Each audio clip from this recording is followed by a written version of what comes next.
Welcome to Protea Academy, education for your business to help you be successful.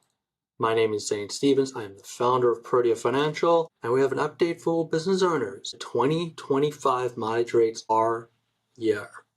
If you're not aware, there is a standard rate of reimbursement for mileage that the IRS allows. Think about business travel. Your employee does a trip for work, 30 miles times by that rate, that's what you reimburse them for their travel. So in December, they released the rates for 2025, and effectively the summary is there's been an increase of 3 cents per mile. In 2024, the claim was 67 cents per mile. In 2025, it is 70 cents per mile. Medical and moving is still 21 cents, the same as it was in 2024.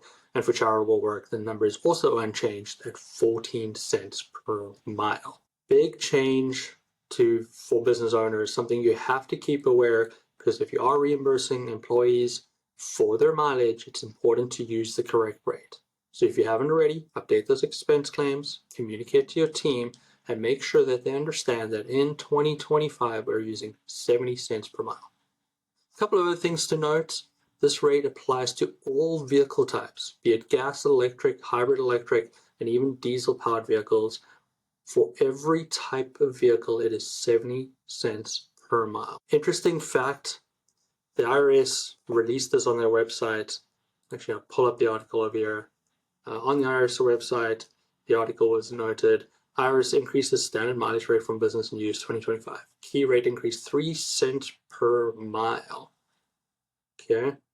They do list all the different types of year, and they do give some details on exactly what is charitable and moving. I don't ever really encounter the charitable and moving, so if you do use that in your business or you have clients that use it in your business, go out and reach it. But the short notice is there has been a change. And additionally, you can remember that there is notice 2025-5, which contains optional 2025 standard mileage rates, as well as maximum order bill costs used to calculate mileage reimbursement allowances under a fixed and variable rate plan. This notice also provides the maximum fair market value employer provides automobiles first made available to employees for personal use in 2025, for which employees may calculate mileage allowance using cents per mile valuation rule and the fleet average rule. So some additional information over there. It's quite a long document that you would need to read through. It's 5 pages long, but something else for you to keep in mind. But generally speaking, important for business owners, the mileage rate for 2025 is 70 cents per mile.